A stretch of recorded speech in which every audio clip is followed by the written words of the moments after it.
The last leg of Donald Trump's Asian tour sees the U.S. leader in the Philippines, where his visit has been met by violent protest. If I can help in any way, I'm a very good mediator and a very good arbitrator. The U.S. president is again offering to help mediate in the region's conflicts as he dives into the South China Sea disputes. We look closer at his arbitration efforts. Also coming up this hour, an unprecedented deal between Russia and the Kurdish military helps bring dozens of children safely home from Syria after their parents joined Islamic State. And debate is sparked in France as officials propose to lower the age of sexual consent to 13 after a man is acquitted of raping an 11-year-old girl.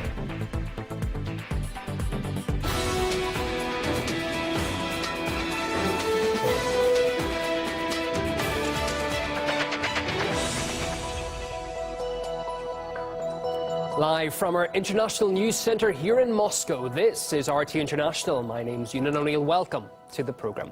Our top story this hour, Donald Trump is in the Philippines on the final stop of his five-nation Asia tour. He's held his first formal talks with President Duterte at the ASEAN Summit of Regional Leaders. And although the two heap praise on each other, on the streets of the Filipino capital, the American leader didn't receive the warmest of welcomes.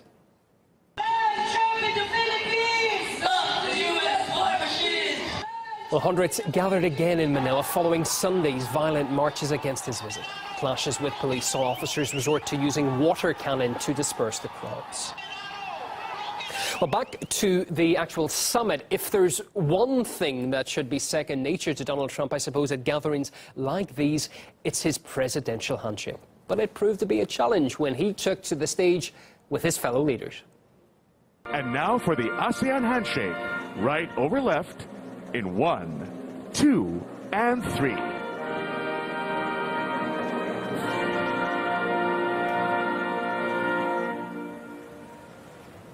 Yeah, it took a little bit of working out, and he did get there in the end. And in fairness to Trump, he wasn't the only leader to struggle with it, as we can see.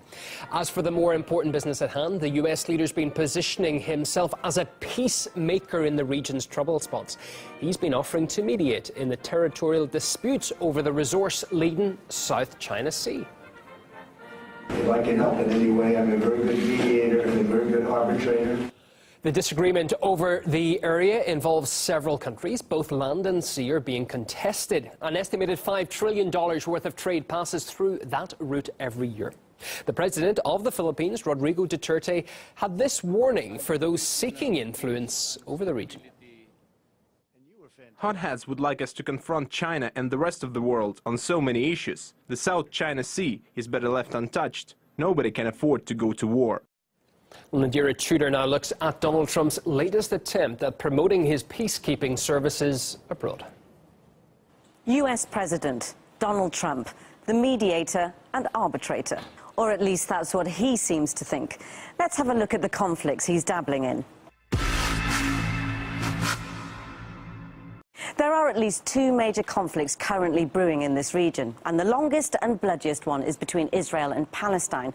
And of course, Trump wants to be the man in the middle. The Palestinians and Israelis must work together to reach an agreement. I would love to be a mediator or an arbitrator or a facilitator. The problem is he appears to be playing games with both sides, promising one thing to Palestinians and almost denying he made those promises to Israel. Is this really how mediation works? Staying in the region, America's allies have been having a bit of a spat of late. Earlier this summer, Saudi Arabia, the United Arab Emirates, Egypt and Bahrain cut off diplomatic ties with Qatar and started an economic boycott. They cited Qatari funding of terrorist groups and later its increasingly close relationship with Iran as their reasons. Trump, though, claimed he was ready to roll up his sleeves and sort it out. I can help mediate between Qatar and, in particular, the UAE and Saudi Arabia. I would be willing to do so. And I think you'd have a deal worked out very quickly. I think it's something that's going to get solved fairly easily. But nearly 6 months since the fallout, nobody's talking. So, if mediation's not proving his forte, what about ruffling up those crises already settled? The Iran nuclear deal is now in jeopardy thanks to Trump decertifying it. The very deal that took a decade of tense talks and negotiations by 6 nations to agree. This is a difficult and, in our view, dangerous signal. It's not up to any single country to terminate it. The President of the United States has many powers, not this one. Renouncing it would be a great error. Dialogue, control and multilateralism, these are the efficient weapons. Perhaps the Donald's biggest test has been North Korea. And again, he boasted he'd achieve what his predecessors failed to. We'll handle North Korea. We're going to be able to handle it. It will be handled. We handle everything. Trump's recipe for success: threaten, threaten, and threaten again. We are totally prepared for the second option. Totally destroy North Korea. That's called the military option. They will be met with fire and fury. Top that with huge military drills and selling weapons to every nation he could during his recent Asia adventure tour.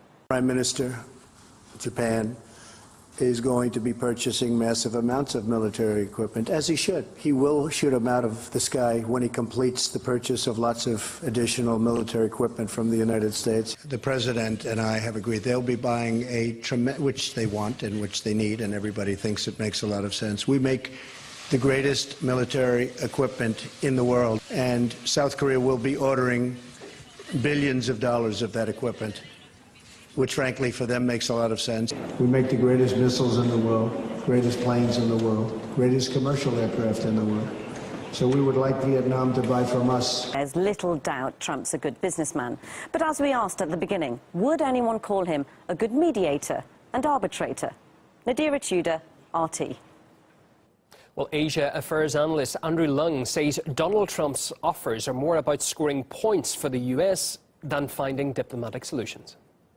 He's more a businessman. I mean, if you look at what he has been doing, what he has been saying, everything is calculated in terms of some sort of tangible gains for the United States. That causes problems for countries dealing with the United States, because if it is American first, American always wins. That means the other parties may lose. Trump sees most of his diplomatic activities in terms of monetary gains, in terms of economic gains for the United States, rather than contributing something voluntarily to the global commons.